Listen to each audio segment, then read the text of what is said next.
NHL free agent frenzy continues with a couple of key former Maple Leafs heading down to Nashville. The Bruins have signed a trio of players, a couple of signings in New Jersey, and a whole lot more, including the number 3 pick from the NHL draft, Adam Fantilly, signing his entry-level deal. And that's coming up next.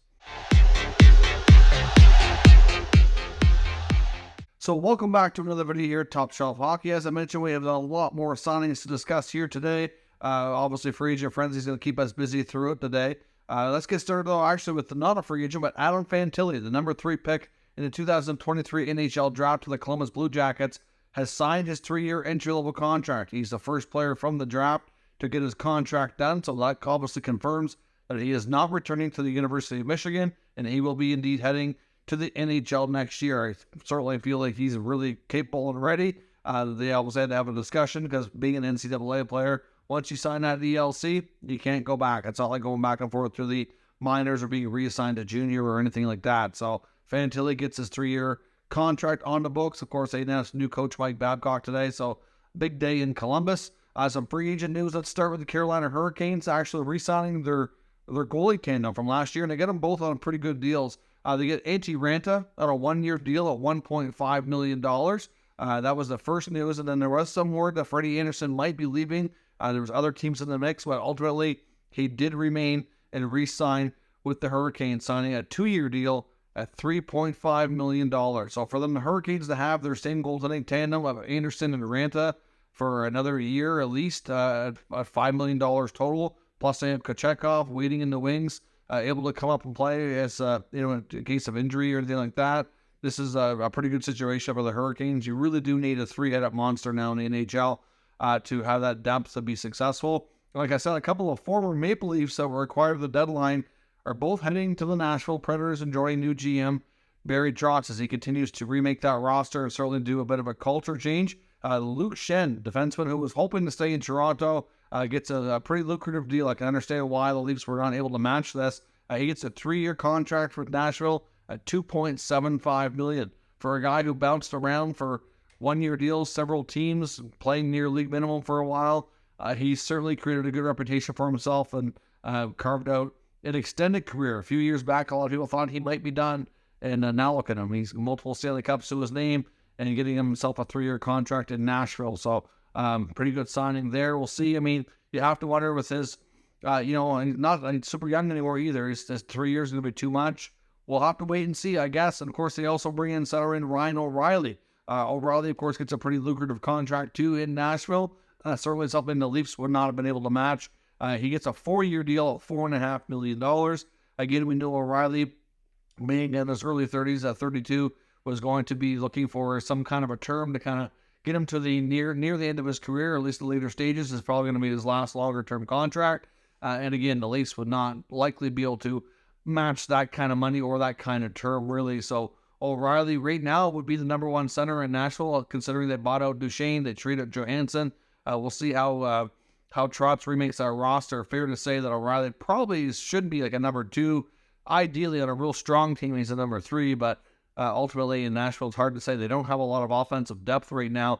Be curious to see what else they do today to remake this roster. The Devils are bringing back a couple of restricted free agents, so they did not qualify, but they were able to avoid going to arbitration and by not qualifying them, and then they got them re-signed here for some, I guess, deals they felt were more appropriate, getting Michael McLeod signed to a 1-year deal, $1.5 million, and they also get Nathan Bastion re-signed here as well. Bastion gets an extra year for 2 years, which is obviously important for him.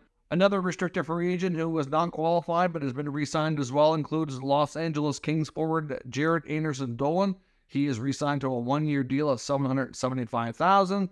Certainly for Anderson-Dolan, that creates a situation for LA that if he doesn't make the roster of the camp and goes through waivers, that if he clears, that he can be fully buried in the minors. They don't have to worry about salary cap implications. Just to jump back to Bastion, I didn't say his cap hit. He gets 2 years at 1.35. So obviously for a couple of bottom 6 forwards, 1.35 on Bastion and 1.5 on McLeod.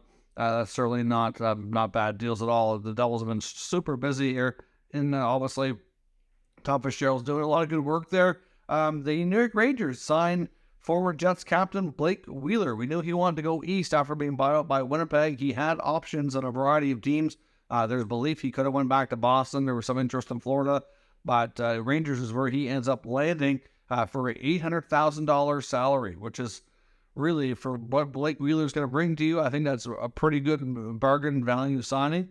Yes, he's not the same player he was in his prime or even a few years ago, but still, he still works hard and can contribute a lot for that kind of salary. There's also $300,000 bonuses built into his contract as well. Given his age, he's eligible for a bonus-laden contract. And like I said before, the Bruins have signed a multitude of players. I'm just waiting to confirm the AAV on one of them, but I believe we'll talk about it here is Milan Lucic. Lucic returning to where he got his career started in Boston. It's believed to be a one-year deal at $900K. I'm just waiting to confirm that, but that's the belief on Lucic, but that's definitely confirmed he's signing there.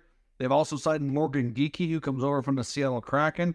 He gets a 2-year deal at $2 million per season, and they've signed former Flyer James Van Riemsdyk, 1 year, $1 million as well. So the Bruins, having next to no cap space, very tight up against it, they had to go bargain shopping to find some forwards to kind of round out their roster here. Again, none of these guys are centers. I mean, Geekie, I think, can be a center, but they don't have really top 6 centers. I'll be curious to see if they do make another kind of cost-cutting trade or not, or what they do. This team is going to look very different than it did last year during their historical run, for sure. There's certainly lots of interesting options there for the Bruins, but they're not done, that's for sure. They still have some more moves to make, including signing a couple of their own RFAs like goalie Jeremy Swayman. I wouldn't be totally shocked. I wonder if there's any chance we'd see an offer sheet. Swayman would be a prime candidate where the Bruins are so tight up against it that it would be tough for them to match if you offer him enough money, and it would create a vulnerable situation, I think. But I don't know if any team really has the gumption to do it. We'll have to wait and see. But there's certainly plenty more signings. That's all we'll talk about for this one in this video. I'll be back more. There's certainly more news breaking here as I record, so we'll be back soon with more NHL Free Agent Frenzy news. So stay tuned to the channel, subscribe if you're new, leave lots of comments on what you think of these signings, of course, so we can talk about it further, and I'll catch you next time.